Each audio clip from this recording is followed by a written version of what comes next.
Hi, this is Josh, and happy 2025. Happy New Year, folks. Thanks for subscribing to my channel. I now have over 900 subscribers. I'm going to kick off the new year with a trip through time.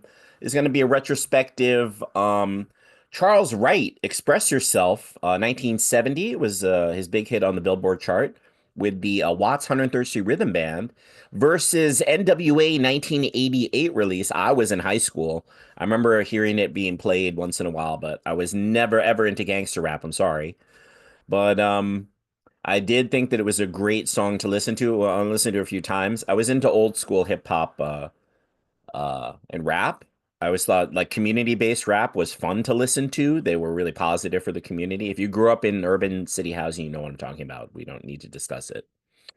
Anyway, let's do this review 2025. Express Yourself, 1970, Charles Wright. Here we go. All right, so grainy start. First 10 seconds. And here the transition. Now it's clean track.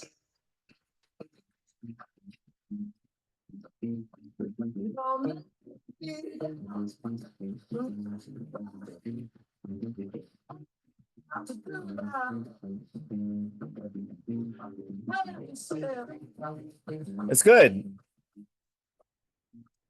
The funk, the bass funk is just killing it. The beat is good. It's got that sort of egg maraca thing in the background, like it's on the snare. I guess that's the snare though.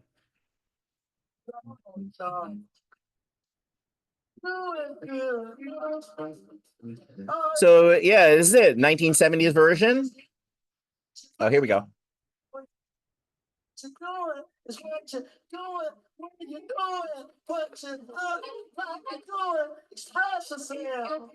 All right. So deep time. This man was from the deep South, Mississippi, moved to LA as a young teen, was working professionally as a musician.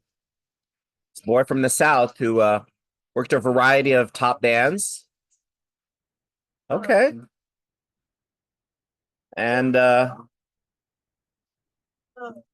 hmm. Kangaroo. I guess those are dances I don't know about from the 60s and 70s. Because the Vietnam War was escalating. It was after the Civil Rights era, like after the passage of the Civil Rights Act. Cities are rebuilding from the riots, and from King and X and SNCC, and we're getting people can work, listen to some music, and chill. It's nice cover art. Mark English. Yeah, this song works. So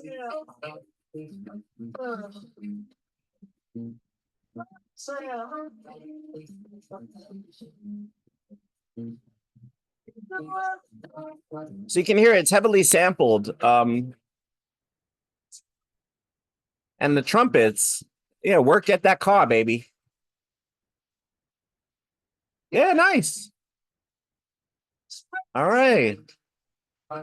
It's wrapping it up last minute. Almost there. Okay. Still working.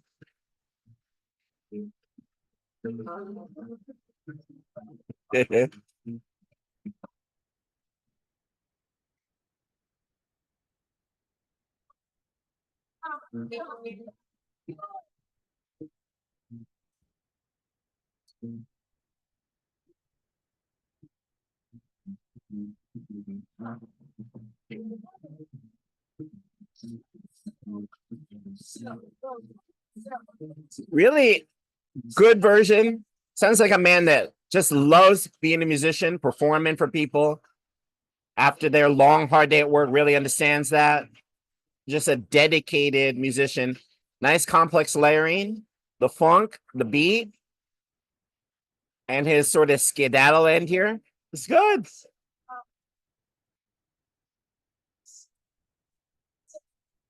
It's good. All right, 1970. Okay. Okay. Spending an obscene amount of money to take out All right. So we're gonna go to fast forward to 18 years later, 1988. We got NWA I was in high school at Bronx Science, and I remember when the song came out, I listened to it a few times. I loved the music, but I stopped listening to it because I thought there were hard, like the guns and the violence. Never understood that. Never wanted to get into that subculture, gangster rap. It was controversial at the time. It was on the news. It was banned. There were it had those stickers that they put on Tower Records, for example, or wherever you bought your audio. They had explicit these black and white stickers that were put on the cover. It wasn't on the airwaves. You couldn't hear like DJ Red Alert at night going berserk. You couldn't hear like NWA usually or like even PE. They'd be remixed or they'd be recut so that they could play samples of them. Um, no, I guess PE was on, but it was more like gangster rap that was super controversial because PE is a lot more positive. They're educated, college educated men. Went to Adelphi. I met them. It's a whole nother story. So East Coast rap I was familiar with. Yeah, I was in S1W for one night after I protested racism. That's a whole nother video. But NWA was West Coast rap. I wasn't into any type of guns or violent scene ever, so I never was into that. But community-based rap, I mean, I could read off old school rap. I don't know who comes to mind. KRS-One, BDP, Weekend Productions, Special Ed, Big Daddy Kane. We used to listen to like all the Biz Markie. We'd listen to DJ Red Alert on the weekends. We would. I wouldn't club that much, but when I like to dance, it was fun to hear their songs. Let's see, Special Ed. Who else am I thinking of? Um, EPMD. Uh, I don't know, like all of the like Upper East Coast rap stars had some type of positive community in their beats and sounds and their lyrics. There was just something positive about the movement. And this was being a nerdy teenager in New York City. I don't know what else to say. Certainly did not seem like criminal minded, violent tendencies, or we can do this behind the scene. Never felt that way as I listened to hip hop. And this is just me growing up as a kid. Anyway, but NWO was different like that. It was like, oh, I don't know if I like what the vibe here. So here we go. NWO Express Yourself. Let's roll it. Um, Here it is. The West Coast scene, Los Angeles, California.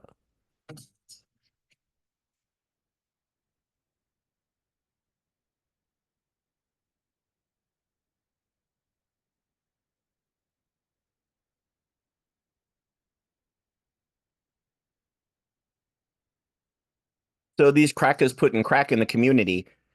I'd forgotten about that. And why is it at the end of the song?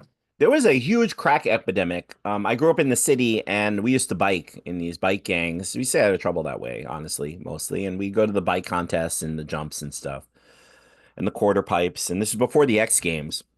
And there were so many crack vials on the street, even at my apartment complex. There were just hundreds of vials, and it was a thing among bikers to take the little crack vials, the little cylinders, take the caps, and I never did crack, so not get the dust on your hands with the leftover crack rock. And we'd place the tops, they'd fit into your bike parts. So they'd fit on like the spoke hubs or the handlebars or the seat. And you would add color to your bike by picking these colorful caps off the ground. And they were just sold, they're like $5 or whatever, $10 you could get high or something. Honestly, I never tried it. Crack was whack. Don't do it. But after nightfall, we didn't bite that much because we were, young teenagers and the scene, there were crack zombies everywhere, even in the projects by Central Park. It was a big thing in the alleys and we were right there on the sidewalk, walking around the streets, taking these crack hits, a cheap version of cocaine. So anyway, here's Express Yourself. How do these crackers bring this into the community, so to speak, is the start for a very, dark history of this great country. Starts out here in the cotton fields. Okay. Crack is whack. Hmm. Oh, geez. Okay. Gold chains, big fences. Honestly, my reaction is they tight. They a tight gang. They lift weights. Junkyard dog sort of humor. Go for ours. We good? Together? That kind of feel. Like a tight gang.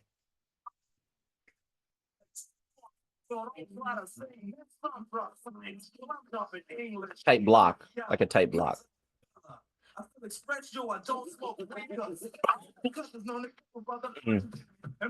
Excuse me.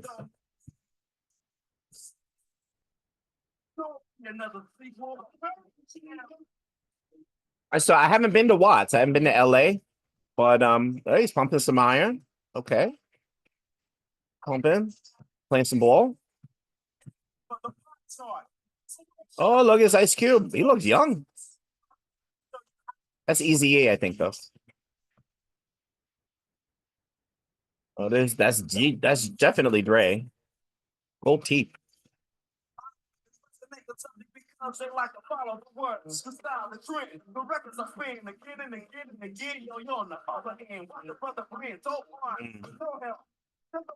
And it's the 80s.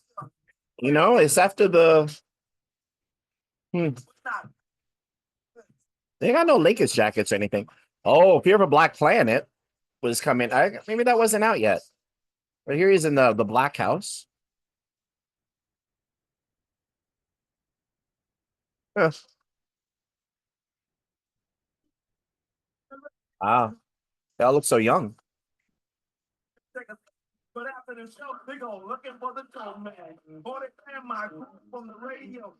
Was it Bush was president? Bush Jr.?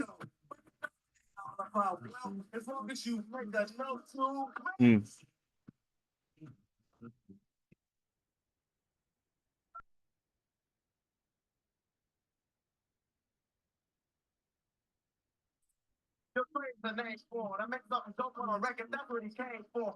In reality, yo, but it's important that you keep it in mind too. All right, and then I remember this scene was controversial because it's the JFK assassination in Dallas.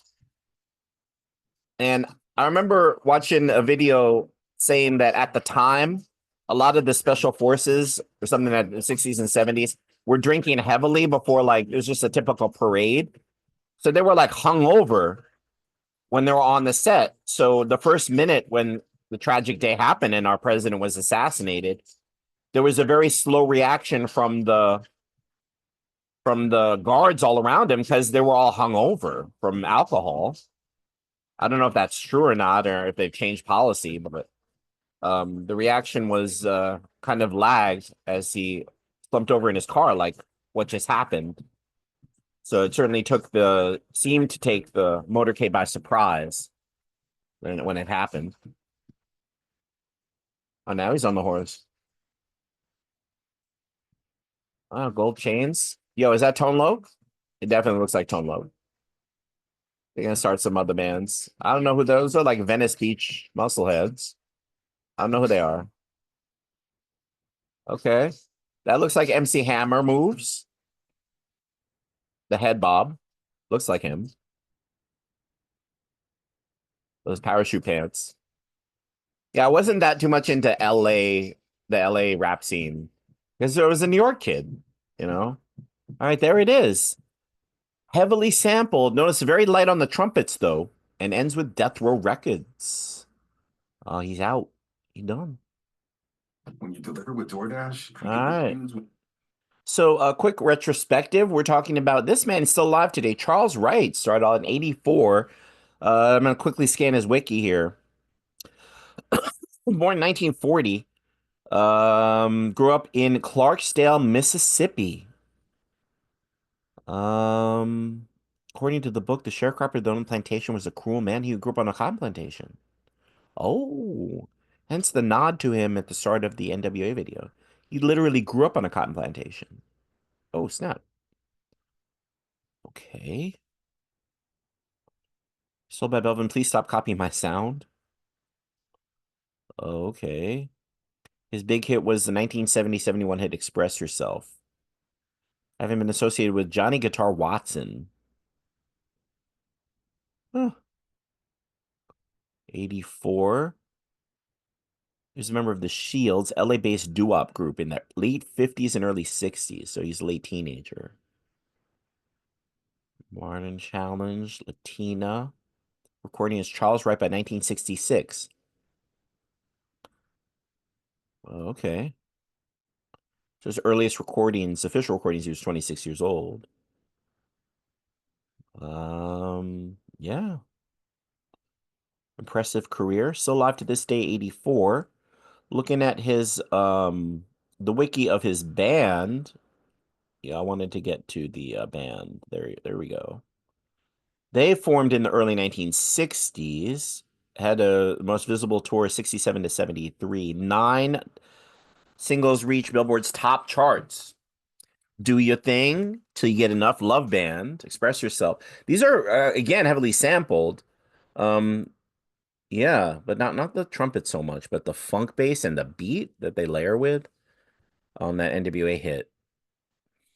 The Galahads in the early 50s, he was playing guitar and singing in the Turks, the Twilighters, Shields, and Galahads. So according to this, he was in Los Angeles in the early 50s and started playing younger than age 19. He's 19. But his first recording was, official paid recording was at 26. 103rd Street Band. Second Man, this was disconcerting. Here he says that he, 1966, 26, he recording studio. Was discovered by Fred Smith and Bill Cosby, who needed a backing band for his upcoming album Silver Throat. Remember the Cosby scandals with the methamphetamines that he'd drug women, his groupies? He drugged these women and knocked them out unconscious and then molest them. Like, remember that whole scandal with Bill Cosby? I grew up with Bill Cosby. I've seen himself like 20 times. I remember we had a recording of it. I used to watch it all the time. Like, oh, this guy is such a good role model for us urban youth. I remember that we watched like Fat Albert and the Cosby Kids like on Sundays, after watching like Voltron or or the Smurfs or something. It would be like, oh, I want to switch to Fat Albert. And you'd see him on Sesame Street. We see the Jello commercials. And when watch the Cosby Show year after year, I was devastated by the news that he had a scandal with all these accusations from these women that were either groupies or were former women that he was interested in, or they were whatever it is. But there was certainly a relationship with Mickey's in the drink. Was his and he was in the army. I was like, my dad's a military man. I was like, oh, I can't believe it. Spreading honey together first. Third Watts. He went on tour with Cosby as a backup band. Right, Cosby wanted to get into singing with his comedy. Do your thing. Okay. And looks like he started a lot of big artists. Earth, Wind, and Fire. Bill Withers. NWA was sampled by Remember the Titans. She brought by Mr. Smith. So, kind of a living legend in terms of R&B and jazz. There he is, Charles Wright. Didn't realize that it was coming from this man here. Going over to NWA, an abbreviation for Niggas with Attitudes. Dialect for Niggas with Attitudes was an American hip-hop group formed in Compton, California, among the earliest and most significant figures of gangster rap subgenre. The group is widely considered one of the greatest and most influential raps in hip-hop. Says this is their lineup of artists: the Arabian Prince, MC Ren, Ice Cube, Eazy-E, DJ Yell, and Dr. Dre. Some of these were on, the radio. Eazy-E certainly had some singles, Ice Cube, and then he had a big movie career. Dre sort of went under. DJ Yella, didn't hear from him after a while, but I remembered that yeah, it said how controversial it was 87 to 91. Misogynistic and homophobic, as well as its glorification of drugs and crime. The group was subsequently banned from many mainstream radio stations. Despite this, they sold over 10 million units in the United States alone, drawing its members on experience of racism and excessive policing. Oh, stop it first. NWA made inherently political music. NWA's consistent criticism of institutional racisms within the American police significantly contributed to political awareness and involvement in American youth against racism. True. So they have been a positive voice for the incarcerated, I suppose, for folks living in correctional facilities as they try to keep it positive and keep it pumping. Let's see. Oh, yeah, but again, not understanding that as a teenager, how you supposed to, make sense of the hard rhetoric. Um, oh wow, they did. Oh look, they were NWA co-headline PE's 1980 Bringing the Noise concert tour. I did not know that they were opening act for Public Enemy, Ice-T, ECA, and NWA, EPMD, and EPMD was there. EPMD we used to listen to, and even also like Kid and Play, Kid and Play. One of them went to Bronx Science. I mean, we used to listen to Positive Voices on rap. Yeah, F the Police was a big song. Um, yeah, but again, I didn't listen to them that much. I wasn't into them. Let's see. 27 years later, sent distributing company Priority Reppers advocating violence and assault is wrong, and we in the law enforcement union take exception to such action. Wow. This letter is in the Rock and Roll Hall of Fame. Straight out of Compton. Yeah, the parental advisory label schemes.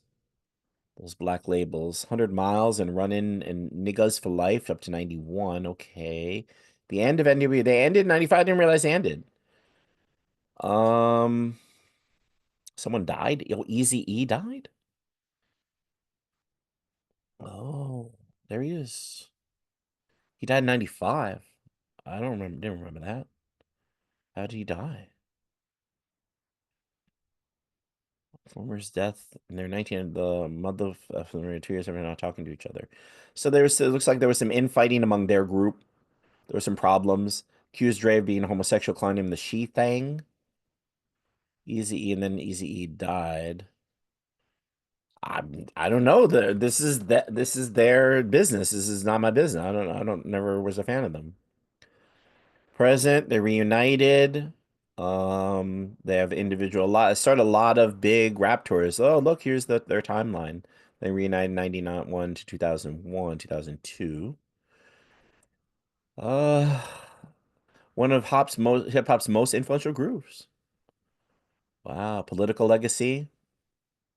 Despite misogyny and homophobia, dissenting discourse in response to war on crimes. Okay, resistance against neoliberalism. Ooh. Okay. Forgot about Dre. Eminem. Right, but Dre really helped Eminem become real popular. 50 Cent biopic. I don't know. Anyway, we're going to wrap up this retrospective video and comparison from Express Yourself. We're going to hear from the man himself, Charles Wright, first. And he's going to talk about what he knows about Bill Cosby. I found this on the net on his, he's got 17.1 thousand subscribers, The Untold Story. And we're going to go to, about what he says he doesn't know what's true or not. He says a lot of women used to see him after the concerts and his comedy sets, but he didn't want to speak on that. But he said he was personally mistreated by Cosby with his manipulative dialogue and stuff here. And we all just want to come stay. Use his own words. So now Charles Wright from Mississippi started playing as a teenager in LA. 16 has turned to dirt. So now Cosby, His career turned to dirt. Dr. Huxtable show. He was announced to be at the Hollywood Bowl, MC in the jazz show there. So I called him, actually, and no, actually I did. I wrote a letter at that time. I said, Cosby, you know, I want to know why you did what you did to me when you did what you did to me. Good song, though. He said, so come up to the Hollywood Bowl on Sunday and we'll discuss. So I go to the bowl. Now, the reason I know he's my problem, because when I went to the bowl on Sunday, I went in his dressing room. Now, he's 2 years older than me, at least. He said, Charles, I said, you're too old to be in show business anymore. Cut and dry. So I left the dressing room feeling bad, but feeling like somehow I was strong enough to overcome it. You heard that? He's too old to be doing show business anymore. This is a boy who started as a teenager from the Deep South. He's too old to be doing it. So for heaven. And to me, that's my life. That's my career. That's my livelihood. God takes care of me because he gave me a song to express yourself. If it wasn't for that, I would have drowned a long time ago. So what he done to the girls for a few minutes, if he did anything to me, which I do not believe, okay? I honestly don't believe that. He had too many women at his disposal. When I hear these denials of accusations from these celebrities, I feel like there's a really, really dark cloud over their heads. Like, I better say this for my own well-being. Like, I've heard that kind of denial on Cosby. There's just something that just isn't adding up on that. Let's go to last year, 2024. Again, surprise, surprise to me with a little research. Here's NWA reunited last year at the Grammys, which I didn't see, obviously. The Recording Academy's 2024 Special Merit Awards. Today, we are honoring exceptional contributions in music by individuals and groups, both on and off the stage. It's my sincere pleasure to join you at the historic Wilshire Eagle Theater. This Grammy week to This is the celebrate Grammys. the vital role Look at that the Recording RCA Academy, trumpet. Grammy Museum play and music education Music across the education. country all year long. All right, so there's Gladys Knight and the Pips. Oh, there they are. Would be here without him. We're grateful for him and his brilliance and his talent. His leadership. Oh, the whole group's there. This is actually Eazy-E's vision. He's the dope man. He's the man, right? Allowed us to do Deep, right? the type of music that we That's feel him. in our heart. And growing up, the show, we left when I was 12. We lived there during the war. But in Somalia, Well, who's this? or in the Somali language, He was in an NWA. Oh, Song for Social Change. And the word for mother is oyo. Oh. So the word home derives So they want to from change mother, that. as in everyone's first home is their mother. And so I would like to dedicate this award to my home. Somalia. Oh, I dedicated it to his mom. Well, you gotta love your mama. Right? All right, well, we're going to wrap this up. Thank you for checking me out with a review of here's the song that started it all. Charles Wright and the Watts 103rd Street Rhythm Band. Express Yourself. All right, that's it. Happy New Year 2025. This is just Josh taking a trip through time. I got to write my math lessons now and get back to some work. Thanks for subscribing. Again, I have over 900 subscribers now and enjoying my math videos and my juggling videos, which I still do for myself. I don't perform much anymore. And I continue wanting to develop as a good math teacher. I'm currently working at a Catholic school and for a tutoring house teaching 6 classes each week. So thank you so much, and thank you to the families who have me as a math teacher. Take care of yourself and have a peaceful and blessed 2025. Safe travels, y'all. Take care. Bye-bye.